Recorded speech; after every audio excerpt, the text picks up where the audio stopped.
ನಮಸ್ಕಾರ, ಮತ್ತೆ ಸ್ವಾಗತ ವಾಹನ ಬೈ ಅಭಿ ಚಾನಲ್ಗೆ. ಇವತ್ತು ನೀವು ಟೈಟಲ್ ನೋಡಿರೋ ಹಾಗೆ ಆಸಿಲೋಸ್ಕೋಪ್ ಹೇಗೆ ವರ್ಕ್ ಆಗತ್ತೆ ಪ್ರಾಕ್ಟಿಕಲಿ ತೋರಿಸ್ತೀನಿ ಆಯ್ತಾ. ನನ್ನ ಹತ್ರ ಪಿಕೋಸ್ಕೋಪ್ ಇದೆ. ಪಿಕೋಸ್ಕೋಪ್ ಮೂಲಕ ನಿಮಗೆ ತೋರಿಸ್ತೀನಿ ಬ್ಯಾಟ್ರಿ ವೋಲ್ಟೇಜ್ ಯಾವ ತರ ಮೆಷರ್ ಮಾಡಬಹುದು. ಆಮೇಲೆ ಕ್ಯಾಮ್ ಸೆನ್ಸರ್ ಇದೆ ಒಂದು, ಅದ್ರದ್ದು ಔಟ್ಪುಟ್ ಸಿಗ್ನಲ್ ನ ನಿಮಗೆ ತೋರಿಸ್ತೀನಿ. ಕ್ಯಾಮ್ ಸೆನ್ಸರ್ ನ ಲೈಟ್ ಆಗಿ ಹೇಳ್ಬೇಕಂತಂದ್ರೆ ಕ್ಯಾಮ್ ಶಾಫ್ಟ್ ಓಪನ್ ಕ್ಲೋಸ್ ಆಗತ್ತಲ್ಲ, ಇಂಟೇಕ್ ಮತ್ತೆ ಎಕ್ಸಾಸ್ಟ್ ವಾಲ್ವ್ಸ್, ಅದು ನಮಗೆ ಗೊತ್ತಾಗುತ್ತೆ ಕ್ಯಾಮ್ ಸೆನ್ಸರಿಂದ. ಸೊ ವಾಲ್ವ್ಸ್ ಕ್ಲೋಸ್ ಆಗೋದು ಓಪನ್ ಆಗೋದನ್ನ ನಾನು ಔಟ್ಪುಟ್ ಸಿಗ್ನಲ್ ತೋರಿಸ್ತೀನಿ. ಇವತ್ತು ನಾನು ಅಟೆನ್ಯೂಯೇಟರ್ ಯೂಸ್ ಮಾಡ್ತಾ ಇದ್ದೀನಿ, ಮತ್ತೆ ಬೇರೆ ಥರ ಪ್ರೋಬ್ಸು, ಅಲಿಗೇಟರ್ ಕ್ಲಿಪ್ಸ್ ಎಂಡ್ ಇರೋ ಪ್ರೋಬ್ಸ್ನ ಯೂಸ್ ಮಾಡ್ತಾ ಇದ್ದೀನಿ ಆಯಿತಾ. ಪಿಕೋಸ್ಕೋಪ್ದು ಸಾಫ್ಟ್ವೇರ್ ಇದೆ ಆಯಿತಾ, ಪಿಕೋಸ್ಕೋಪ್ 7 ಅಂತ. ಅದರಲ್ಲಿ ಕೆಲವು ಸೆಟ್ಟಿಂಗ್ಸ್ ಮಾಡಬೇಕು, ಅದನ್ನು ತೋರಿಸ್ತೀನಿ ಬನ್ನಿ. ಈಗ ಪಿಕೋಸ್ಕೋಪ್ ಸೆಟ್ಟಿಂಗ್ಸಲ್ಲಿ ನಾವು ಫಸ್ಟ್ ನೋಡಬೇಕಾಗಿರೋದು ಪ್ರೋಬ್ ಸೆಟ್ಟಿಂಗ್ಸು ಆಯಿತಾ. ಪ್ರೋಬ್ ಅಂತಂದರೆ ಇದರಲ್ಲಿ 2 ಚಾನಲ್ ಇದೆ, ಚಾನಲ್ ಎ ಮತ್ತು ಚಾನಲ್ ಬಿ ಅಂತ. ಓಕೆನಾ, ನಾನೀಗ ಬರೀ ಒಂದೇ ಚಾನಲ್ ಯೂಸ್ ಮಾಡ್ತೀನಿ. ಸೊ ಚಾನಲ್ ಎ ಸೆಟ್ಟಿಂಗ್ಸ್ ಮಾಡ್ತೀನಿ, ಚಾನಲ್ ಬಿದು ಸಿಮಿಲರ್ ಸೆಟ್ಟಿಂಗ್ಸು ಆಯಿತಾ. ಎಗೆ ಹೋದ್ಮೇಲೆ ಇಲ್ಲಿ ನಮಗೆ ಆಫ್ ಮ್ಯಾನ್ಯಲ್ಲು ಆಟೋ ಅಂತಿದೆ. ಇದೇನಂತಂದರೆ ವೋಲ್ಟೇಜ್ ಸೆಲೆಕ್ಷನ್ಸು.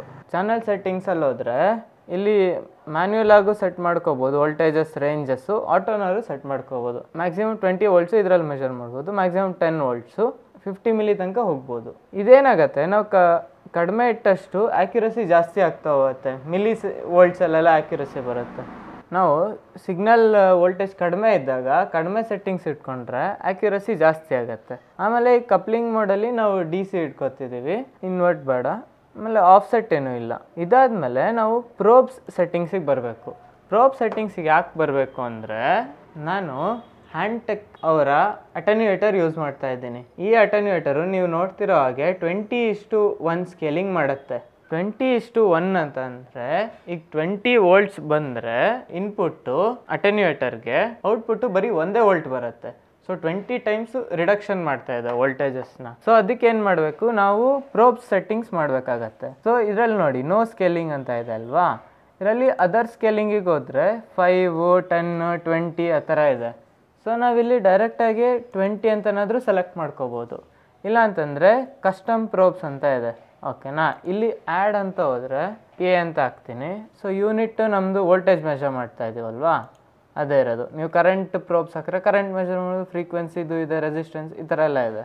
ಓಕೆನಾ, ನೆಕ್ಸ್ಟ್ ಹೋದರೆ ಈಗ ಒಂದು ಈಕ್ವೇಷನ್ ಬರುತ್ತೆ, y = 1 × x + 0 ವೋಲ್ಟ್ಸ್ ಅಂತ. ಓಕೆನಾ, ಫಸ್ಟು ನಮ್ಮದು ಗ್ರೇಡಿಯಂಟು ಅಂತಂದರೆ ಮಲ್ಟಿಪ್ಲಿಕೇಶನ್ ಫ್ಯಾಕ್ಟರು.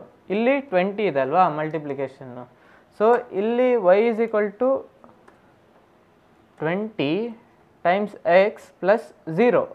ಇದೇನು ಅಂತಂದರೆ ಆಫ್ಸೆಟ್ಟು. ನೀವು 0 ವೋಲ್ಟೇಜಿಂದ ಆಫ್ಸೆಟ್ ಮೆಷರ್ ಮಾಡ್ತಾ ಇದೆ ಅಂತಂದರೆ, ಅಂದರೆ ಈ ಡಿವೈಸ್ ಆಫ್ಸೆಟ್ ಏನಾದರೂ ಇದ್ದರೆ 1 ವೋಲ್ಟ್ ಕನ್ಸ್ಯೂಮ್ ಮಾಡ್ತಾ ಇದೆ, ಆ ಥರ ಇದ್ದಾಗ ನೀವು ಆಫ್ಸೆಟ್ ಹಾಕ್ಕೋಬೋದು, ಮೈನಸ್ ಪ್ಲಸ್ ಏನಾದರೂ. ಇಲ್ಲಿ ನಿಮಗೆ ಗೊತ್ತಾಗ್ಬಿಡುತ್ತೆ ಇನ್ಪುಟ್ ಸ್ಕೇಲಿಂಗ್ ಎಲ್ಲಿಗೆ ಸ್ಕೇಲ್ ಆಗಿದೆ ಅಂತ. ಈಗ ನೆಕ್ಸ್ಟ್ ಹೋಗಿ ಕಪ್ಲಿಂಗ್ ಮೋಡು DC ಇಡ್ತಾ ಇದ್ದೀನಿ, ಆಟೋ ರೇಂಜ್ ಆನು, ಫಿನಿಶ್ ಅಂತ ಕೊಟ್ಟರೆ ಇಲ್ಲಿ ನಿಮಗೆ ಮೇಲಿಂದ ಸ್ಕ್ರಾಲ್ ಮಾಡಿದ್ರೆ ಕಸ್ಟಮ್ ಅಂತ ಬರುತ್ತೆ. ಕಸ್ಟಮಲ್ಲಿ ಎ ಅಂತ ಕ್ರಿಯೇಟ್ ಮಾಡಿದ್ದಲ್ವ, ಈಗ ಎಗೆ ಹೋಗ್ಬೋದು. ಇದು ಕ್ಲೋಸ್ ಆಯಿತು. ಇಂಟ್ರೊಡಕ್ಷನ್ ವೀಡಿಯೋದಲ್ಲೇ ತೋರಿಸಿದ್ದೆ ನಿಮಗೆ ಸ್ಯಾಂಪ್ಲಿಂಗ್ ರೇಟು ಮತ್ತು number of samples per division ಎಲ್ಲಿ ಸೆಟ್ ಮಾಡ್ಬೋದು ಅಂತ. ಇದಾದಮೇಲೆ ನಾವು ಸ್ಕೋಪ್ ಸೆಟ್ಟಿಂಗ್ಸ್ ಮಾಡಿದ್ವಿ, ಮತ್ತು ಅಟೆನ್ಯೂಯೇಟರ್ಗೆ ಸೆಟ್ಟಿಂಗ್ಸ್ ಮಾಡ್ಕೊಂಡಿದ್ದೀವಲ್ವಾ ಪ್ರೋಬಲ್ಲಿ. ಸೊ ಅಟೆನ್ಯೂಯೇಟರ್ನ ಫಸ್ಟು ಪ್ರೋಬ್ಗೆ ಕನೆಕ್ಟ್ ಮಾಡ್ಕೋಬೇಕು, ಚಾನಲ್ ಎಗೆ. ಅದಾದಮೇಲೆ ನಮ್ಮದು ಇದಿರುತ್ತಲ್ಲ ಆಸಿಲೋಸ್ಕೋಪ್ ಪ್ರೋಬ್ಸು,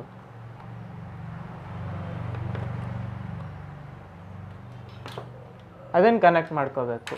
ಇವತ್ತು ನಾವು ಬೇರೆ ಥರ ಪ್ರೋಬ್ ಯೂಸ್ ಮಾಡ್ತಾ ಇದ್ದೀನಿ. ಇಲ್ಲಿ ನೋಡ್ತಿರ್ಬೋದು ನೀವು, ಅಲಿಗೇಟರ್ ಕ್ಲಿಪ್ಸ್ ಅಂತ ಕರೀತಾರೆ ಇದಕ್ಕೆ. ಓಕೆನಾ, ಈ ಥರ ಇರುತ್ತೆ. ಓಕೆ, ಇದೇನಾಗುತ್ತೆ, ಕ್ಲ್ಯಾಂಪ್ ಮಾಡೋದಕ್ಕೆ ಈಸಿ ಆಗುತ್ತೆ ಕಾರಿಗೆಲ್ಲೆಲ್ಲ. ಅದಾದಮೇಲೆ ಒಂದು ಎಕ್ಸ್ಟೆನ್ಷನ್ ಇದಿದೆ, ಗ್ರೌಂಡ್ ಕನೆಕ್ಷನ್ನಿಗೆ, ನಂಗೆ ಈಸಿ ಆಗುತ್ತೆ ಲೆಂತ್ ವೈಸು ಅಂತ. ಈಗ ಬನ್ನಿ ನೋಡೋಣ, ಕಾರಲ್ಲಿ ಹಾಕಿ ತೋರಿಸ್ತೀನಿ. A few moments later. ಈಗ ನಾವು PC ಸಾಫ್ಟ್ವೇರ್ ಸೆಟ್ಟಿಂಗ್ಸ್ ಎಲ್ಲ ಮಾಡಿದ್ವಿ ಅಲ್ವಾ, ಈಗ ಇದ್ರ ನೆಕ್ಸ್ಟು ಇಲ್ಲಿ ಸ್ಟಾಪ್ಡ್ ಅಂತ ಇದೆ. ಸೊ ಫಸ್ಟ್ ಇದನ್ನು ಸ್ಟಾರ್ಟ್ ಮಾಡಬೇಕು ಸ್ಕೋಪ್ನ. ಓಕೆನಾ, ಈಗ ರನ್ನಿಂಗ್ ಅಂತ ಬಂತಲ್ಲ, ಸ್ಟೇಟಸ್ ಗ್ರೀನ್ ಆಯಿತು. ಸೊ ಈಗ ರ್ಯಾಂಡಮ್ ವೋಲ್ಟೇಜ್ ಬರ್ತಾ ಇದೆ. ಈಗ ಬ್ಯಾಟ್ರಿ ನೆಗೆಟಿವ್ನ ಬ್ಲ್ಯಾಕ್ ಪ್ರೋಬ್ನ ಬ್ಯಾಟ್ರಿ ನೆಗೆಟಿವಿಗೆ ಕನೆಕ್ಟ್ ಮಾಡ್ತಾ ಇದ್ದೀನಿ, ಮತ್ತು ಪಾಸಿಟಿವ್ನ ರೆಡ್ ಪ್ರೋಬಿಂದ ನೋಡೋಣ. ಇಲ್ಲಿ ನಿಮಗೆ ಕಾಣಿಸ್ತಾ ಇರ್ಬೋದು 0ಇಂದ ಮೇಲೂ ಆಯಿತು 12 ವೋಲ್ಟ್ಸ್ಗೆ. ಈಗ ನೋಡಿ ಕನೆಕ್ಷನ್ ತೆಗೆದಿದ್ದೀನಿ, ಇದು 0 ರೆಫ್ರೆನ್ಸು. ಓಕೆನಾ, ಸ್ವಲ್ಪ ನಾಯ್ಸ್ ಕಾಣಿಸ್ತಾ ಇದೆ. ಈಗ ಬ್ಯಾಟ್ರಿ ವೋಲ್ಟೇಜ್ ಇದು 12 ವೋಲ್ಟ್ಸು. ನಾವು ಮಲ್ಟಿಮೀಟರ್ ವೀಡಿಯೋದಲ್ಲೂ ನೋಡಿದ್ವಿ ಅಲ್ವಾ 12 ವೋಲ್ಟ್ಸು, ಅದೇ 12 ವೋಲ್ಟ್ಸ್ ಇದು. ಈಗ ನಾನು ಕ್ಯಾಮ್ ಸೆನ್ಸರ್ದು ತೋರಿಸ್ತೀನಿ ಅಂತ ಹೇಳಿದ್ದೆ ಅಲ್ವಾ, ಇದು ಎಂಜಿನ್ ಬ್ಲಾಕು. ಇದರಲ್ಲಿ ಕ್ಯಾಮ್ ಸೆನ್ಸರ್ ಕನೆಕ್ಟರು ಇದು ಆಯಿತಾ, ಕಾಣಿಸ್ತಾ ಇರ್ಬೋದು ನಿಮಗೆ. ಇದ್ರ ಹಿಂದ್ಗಡೆ ನಾನು ಬ್ಯಾಕ್ ಪ್ರೋಬ್ ಆಲ್ರೆಡಿ ಮಾಡಿ ಒಂದು DIY ಪ್ರೋಬ್ ಅಂತ ಹೇಳಿದ್ದೆ, ನೆನಪಿರ್ಬೇಕು ನಿಮಗೆ ಈ ಇಂಟ್ರೋ ವಿಡಿಯೋದಲ್ಲಿ. ಅದನ್ನು ಬ್ಯಾಕ್ ಪ್ರೋಬ್ ಮಾಡಿದ್ದೀನಿ ಸಿಗ್ನಲ್ ಔಟ್ಪುಟ್ಗೆ. ಓಕೆನಾ, ಈಗ ಇಲ್ಲಿಗೆ ನಾವು ಅಲಿಗೇಟರ್ ಕ್ಲಿಪ್ ಕನೆಕ್ಟ್ ಮಾಡಿದ್ರೆ ಸಿಗ್ನಲ್ ಔಟ್ಪುಟ್ನ ನೋಡ್ಬೋದು. ಈಗ ನಾನು ಸಿಗ್ನಲ್ ಔಟ್ಪುಟ್ನ ರೆಡ್ ಪ್ರೋಬಿಗೆ ಕನೆಕ್ಟ್ ಮಾಡ್ತಾ ಇದ್ದೀನಿ, ಆಮೇಲೆ ಬ್ಲ್ಯಾಕ್ ಪ್ರೋಬ್ನ ಗ್ರೌಂಡಿಗೆ ಕನೆಕ್ಟ್ ಮಾಡ್ತಿದ್ದೀನಿ, ಅಂದರೆ ಬ್ಯಾಟ್ರಿ ನೆಗೆಟಿವ್ಗೆ. ಆ ಬ್ಯಾಕ್ ಪ್ರೋಬಿಗೆ ಕನೆಕ್ಟ್ ಆಗಿದೆ. ಆದರೆ ಇಲ್ಲಿ ನೀವು ನೋಡ್ತಾ ಇರ್ಬೋದು ವೋಲ್ಟೇಜು 0 ಇದೆ, ಯಾಕೆಂದರೆ ಕಾರು ಆಫಲ್ಲಿದೆ. ನಾ ಈಗ ಇಗ್ನಿಷನ್ ಆನ್ ಮಾಡಿ ತೋರಿಸ್ತೀನಿ ನಿಮಗೆ. ಅಬ್ಸರ್ವ್ ಮಾಡಿದ್ರಾ, ಇಗ್ನಿಷನ್ ಆನ್ ಆದ ತಕ್ಷಣ ವೋಲ್ಟೇಜು 4 ಹತ್ರ ಹೋಯಿತು. ಅಂದರೆ ಇಲ್ಲಿ ನಿಮಗೆ 4 ಅಂತ ತೋರಿಸ್ತಾ ಇದೆ ಮಾರ್ಕಿಂಗು, ಅದು ಆ್ಯಕ್ಚುಲಿ 5 ವೋಲ್ಟ್ಸಿಗೆ ಹೋಗಿದೆ. ಇಲ್ಲಿ ಸ್ಕೋಪ್ 12 ವೋಲ್ಟ್ಸ್ ರೇಂಜಲ್ಲಿದೆ ಅಲ್ವಾ, ಅದನ್ನು 10 ವೋಲ್ಟ್ಸಿಗೆ ತರ್ತೀನಿ. ಈಗ ಗೊತ್ತಾಗತ್ತೆ ನಿಮಗೆ ಅಲ್ವಾ. ಈಗ ಇಗ್ನಿಷನ್ ಆನ್ ಆಗಿರೋದಷ್ಟೇ. ಸೊ ಈಗ ಕಾರ್ ಸ್ಟಾರ್ಟ್ ಮಾಡ್ಕೊಂಡು ಬರ್ತೀನಿ, ನೀವು ವೇವ್ ಫಾರ್ಮ್ಸ್ ನೋಡ್ಬೋದು ಅವಾಗ.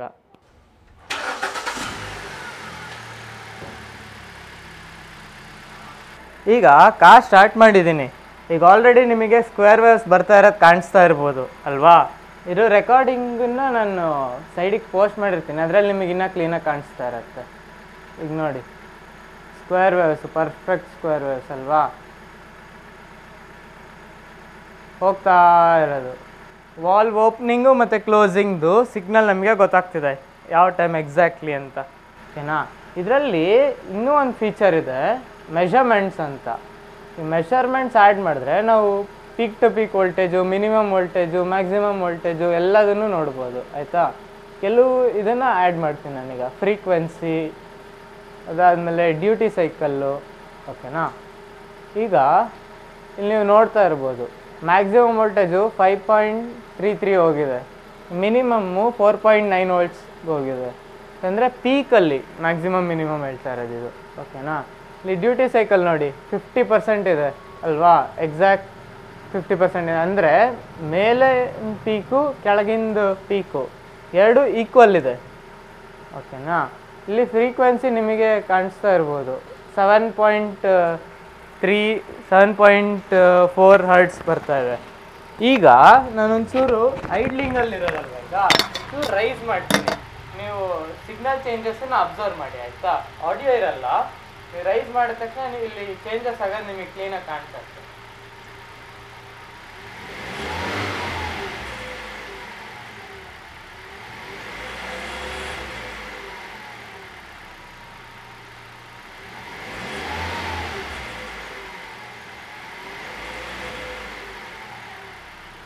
ಈಗ ನಾನು ಕಾರ್ ಆಫ್ ಮಾಡಿದ್ದೀನಿ. ನೀವು ಆ್ಯಕ್ಸಲರೇಟ್ರ್ ಚೇಂಜ್ ಆಗ್ತಿದ್ದಂಗೆ ಅದ್ರ ಫ್ರೀಕ್ವೆನ್ಸಿ ಕೂಡ ಚೇಂಜ್ ಆಗುತ್ತೆ.